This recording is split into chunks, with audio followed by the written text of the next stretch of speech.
Real quick, before we get into the show, I wanted to share a new service called Getita that Ken and I have been using that has made us over $10,000 in Amazon reimbursements.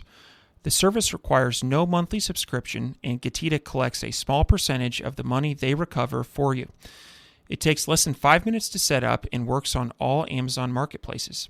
Go to Getita.com, Getida, and enter promo code FTM400. That's FTM for Firing the Man 400 to get your first $400 in reimbursements commission free. How much money does Amazon owe you? Welcome everyone to the Firing the Man podcast, a show for anyone who wants to be their own boss.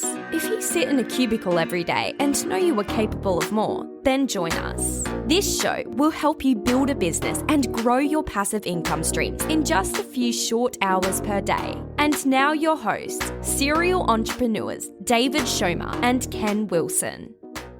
Welcome, everyone, to the Firing the Man podcast. On today's episode, we have the honor to interview Megan Chlor. Megan helps overwhelmed business owners automate their presence online so they can take weeks off social media and still book clients. She's the co-founder of Automate Me, a digital marketing agency that helps you attract your dream clients online through content strategies that convert. Her consulting portfolio spans startups to seven-figure brands across various industries, and she's a frequent speaker at leading firms and Inc. 500 companies. Megan's mission is to reshape how entrepreneurs manage their online presence, promoting a balance between business, success, and personal well-being. Welcome to the show, Megan. Thank you, Ken. So great to be here. Yeah, absolutely. So can you share a little bit about your background with the listeners and what brought you here today? Yeah, absolutely. So like a lot of listeners are probably in the same boat. I was, working the 9 to 5 and doing that for quite a while. And one of my main goals was I wanted to have time freedom to basically, I'm okay with working and working hard, but I wanted to be able to set my own schedule and work wherever I wanted, be able to take my laptop with me, sit on, a balcony at a hotel and get paid. So that was my number one goal originally when I stepped into the entrepreneurial world. Since that point, there's been a lot of ups and downs and curveballs and everything, but that was the inspiration that got me started on the marketing journey and just learning marketing for my own business and then transporting that into other people's businesses as well and helping them.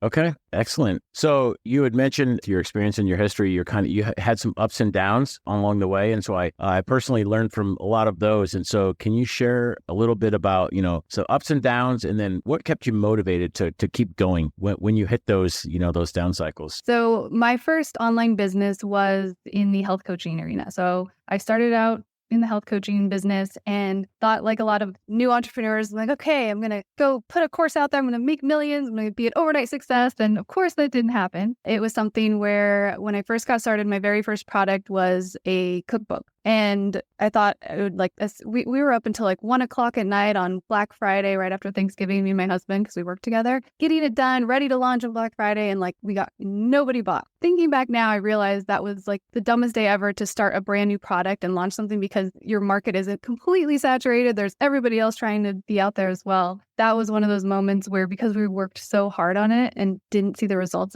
I wanted to quit on myself. I'm like, okay, maybe this isn't the right thing. And fast forward, once I started growing my audience and growing the right type of content and all of that stuff, that cookbook started selling on its own without me having to do anything. It was one of those moments of get down, lick my wounds, get back up, keep going, stay consistent. And then you look back and you're like, okay, it wasn't the book that bombed. It was just the strategy behind it.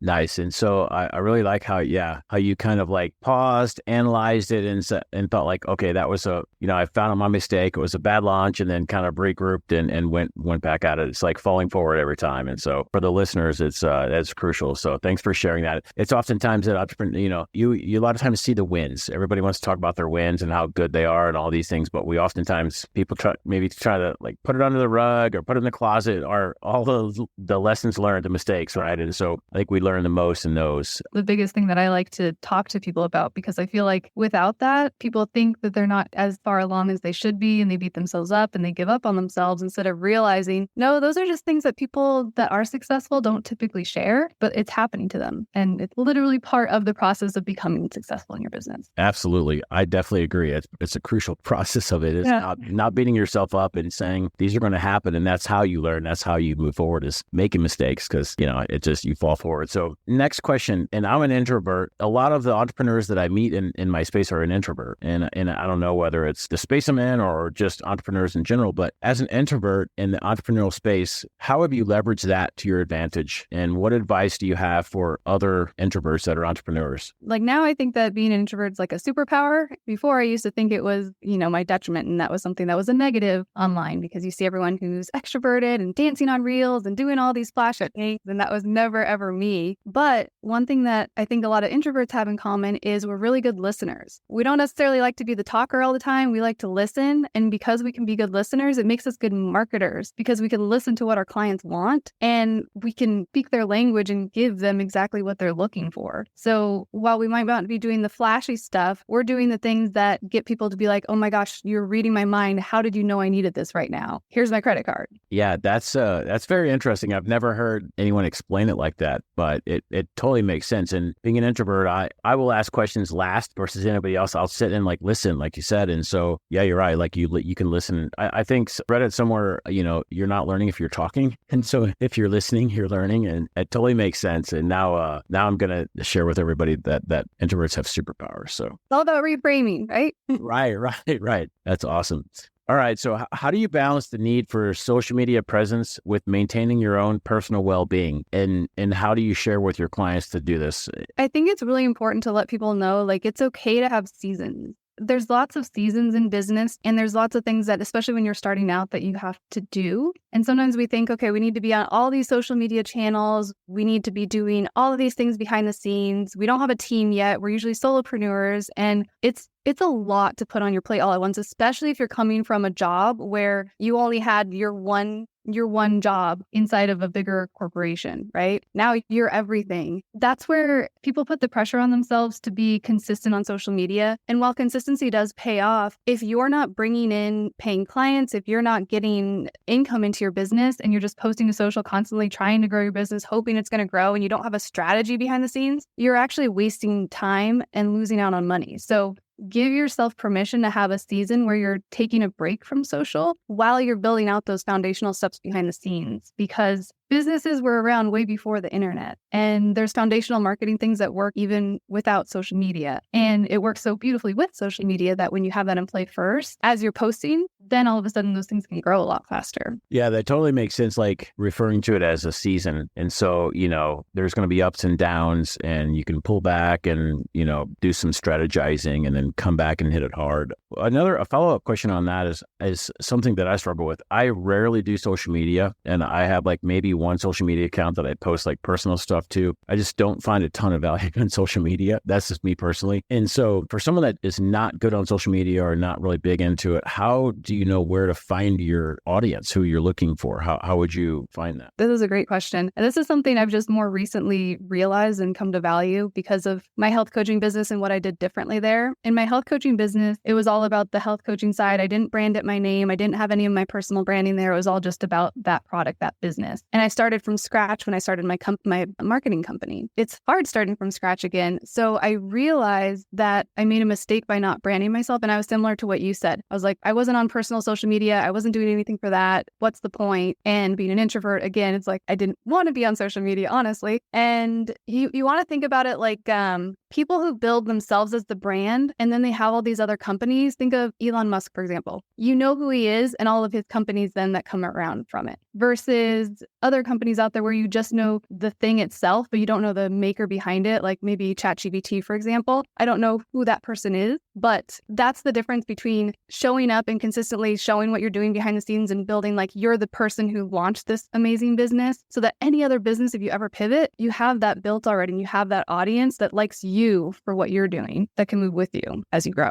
Yeah, that makes sense. Now that, we know how to reach them. So how do you know what to say? And so like, for example, I always use my water bottle. I don't know why, but say we're selling water bottles, right? And so, we're using Instagram to promote our products. And so how would you go about crafting the messages? Let's say the demographic is 25 to 35-year-old men and women. What messaging would you use, or how would you craft messages to reach that demographic? So you want to think about it as not just trying to sell your product. And that's where a lot of people make the mistake. They're like, this is my amazing water bottle and has this feature and this feature and this feature, instead of selling the problem and the problem that your ideal client thinks that they have. Like, for instance, with my water bottle, if you see mine, I'm in Arizona and it gets really, really hot out here in the summer. And if you put your water bottle in the car, it's going to be boiling by the time you get back to it. With this particular water bottle, it took me forever to find, and I wish they would have marketed better because then I would have bought it earlier. But it can stay in the car in 120-degree weather and I can come back and it's still ice cold hours later. That is the thing. That is what you want to target and what you want to sell more of, is that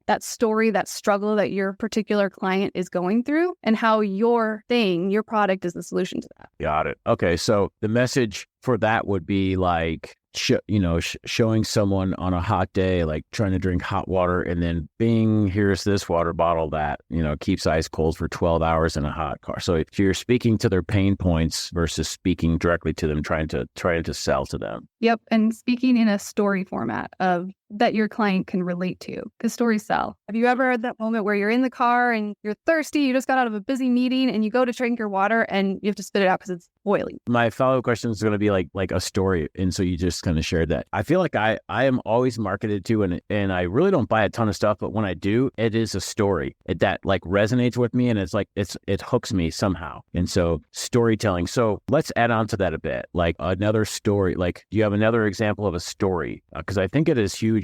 It gets me every time, a story. And so, do you have a different example that you want to go after, or I could do like one of my client examples? Yeah. Since I've been in the health coaching industry, I work with a lot of health coaches too. And one of the things that health coaches often struggle with is they know that it's more than just the diet plan or the workout plan that's going to get them the results. It's the mindset, it's the transformation, it's the self-talk, it's all of these other things. And they want to sell that to their ideal client because they're like, that's the real transformation. And I had a client recently that came to me to help dial in her messaging. And she's like, she mentioned she had a client that said, I came to you to lose 10 pounds and fit into my jeans again, but I ended up loving my body and I ended up finding all these other things. And my client was like, I want to sell those other things because that's the real transformation. I'm like, no, your client wasn't ready to hear that though. Your client literally said she came to you just to lose those 10 pounds, and what you gave her was so much more. So in that respect, you also want to pay attention of when you're telling the story, you're not giving too big of a transformation or too much of that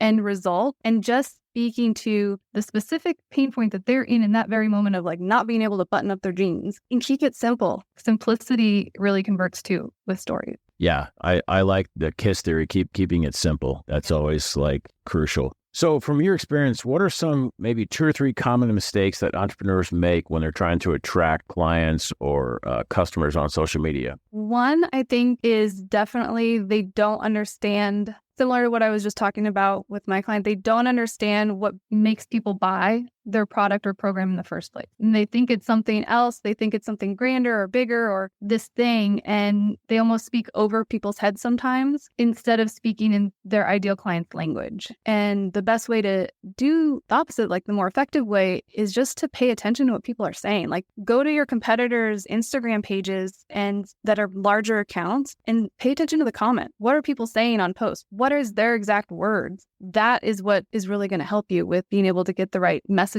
for your content. That part alone is huge. So basically doing research on, who your target demographic is, going and looking and doing research and then listening basically is what that is, right? So yeah. Okay, that makes sense. Any other research tips or any beyond that, are there any other things that you do to like research and learn about to attract clients or customers? So the other thing tying on that is you find out who your ideal person is, but you also want to set yourself apart from everybody else and all the competition, because there's so many other people out there who are doing exactly what you're doing, right? And a lot of times that puts us down and we're like, oh, there's too much competition. instead of thinking there's that much competition, think, okay, how can I set myself apart and make my product or program different, better, more effective, faster, easier, quicker than anything else that my ideal client is actively searching for right now. So when you do that, there's a uniqueness about your product. Like think about all the products out there that are like new and improved with this XYZ foaming technology. It's like that's their extra thing on maybe a shampoo cleaner, for your carpet. There's a million carpet cleaners out there, but they have this foaming technology that helps it even better. So what is that thing for your product? And speak to that so people feel like, oh, wow, this is going to be even better than other things that I'm shopping for right now. Looking for that differentiator that's gonna stand out. Okay, I like it. Awesome. So let's pivot a little bit into automation. And so what are some of your tips for entrepreneurs that want to automate their digital marketing without sacrificing quality or authenticity of speaking to someone? So the big thing, it goes in a cycle against seasons. So once you know who your person is and you're starting to get people really resonating with that and you know what's unique about your product, then you can take all of that that's already winning content and winning messaging, and then that's where you can start automating it. A lot of times people make the mistake of wanting to start off automating and they'll put together this fancy funnel and all these emails or these ads, but they never did the market research. They never found out how their product is unique and stands out in the marketplace, and then their funnel flopped. And they think it's the funnel where it was because of those first two steps. In order to get to the point of automating things, you want to prove those two things first. And then it becomes a simple strategy of just being able to put that into evergreen content and evergreen funnels, ad funnels that can continue to attract your ideal client. Essentially, you want to get to the basics. You want to get everything functioning first and working, and then step back and then introduce automation once everything is working well. Exactly. Okay. Do you have any specific tool sets or, any software that you prefer to use or? There's a lot out there, and especially these days too with AI, there's so many different things that you can be using to help automate. So it really I always say, I'm like, it's the thing that you'll use the most often that is helpful. Even looking at automation with ChatGPT, for example, a lot of people use that for content creation and to try to automate that and then put it into a software to automate their social media content. But if you're putting the wrong messaging in there and saying, hey, create more stuff just like this that wasn't converting in the first place, that tool, ChatGPT, is going to be worthless to you. But when you know the right type of content, and you can put that in there and say, hey, here's my winning content, make more things just like this for this ideal client avatar, all of a sudden that tool's going to work for you. Gotcha. Okay. No, that definitely makes sense. So find out what's working and then amplify that. Mm-hmm. Okay, very cool. You had mentioned AI.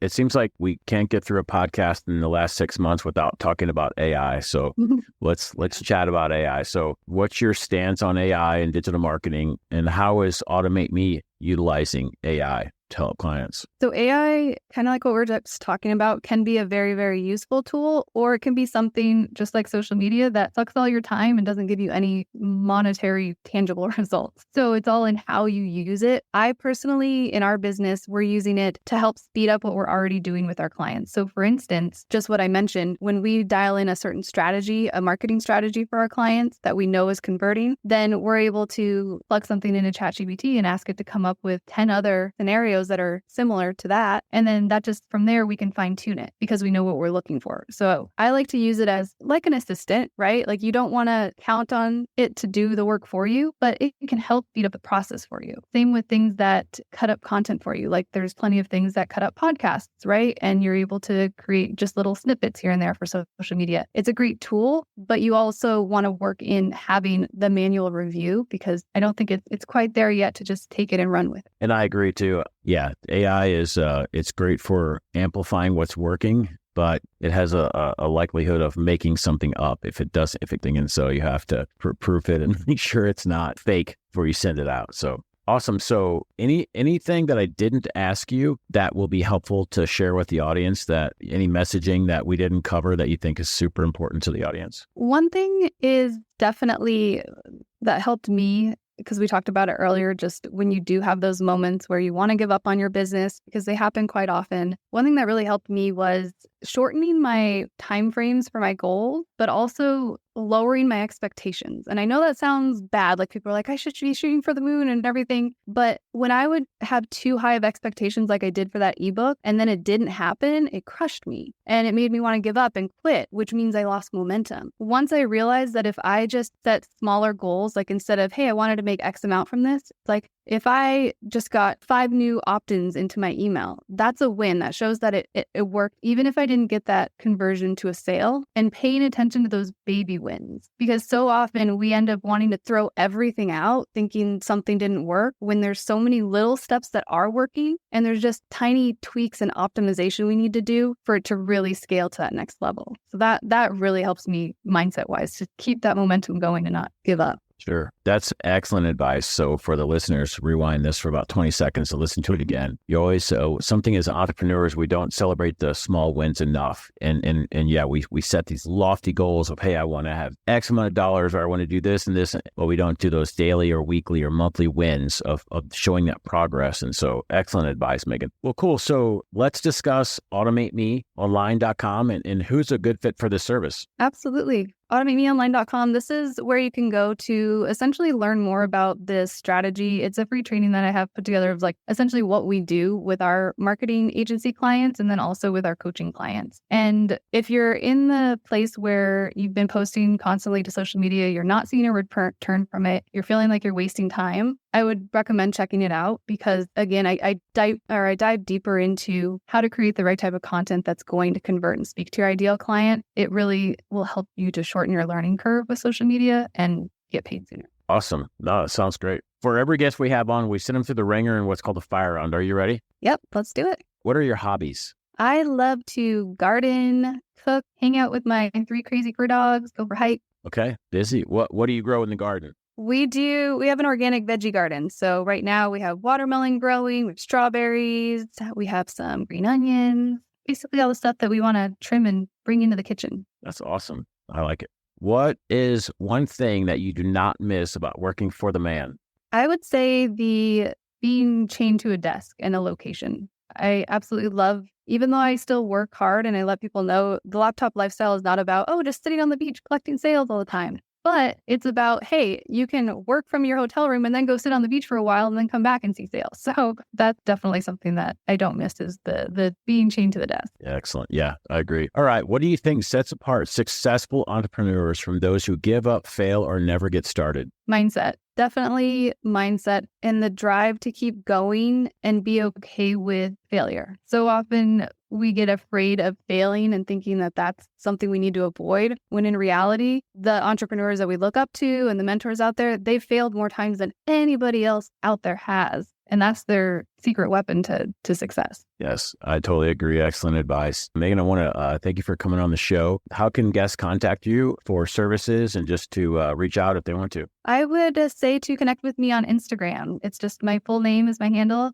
@Megan Chlor, and I'm always answering DMs and happy to connect. Awesome. No, I appreciate it. And if you're driving, don't write that down. We're going to have all this in the show notes, and so you can just go to the website and grab it. Really appreciate you coming on the show, Megan. It was an excellent interview. Yeah, thank you. It's great having me. Before you go, we wanted to share a new service that Ken and I have been using called Getita that has made us over $10,000 in Amazon reimbursements.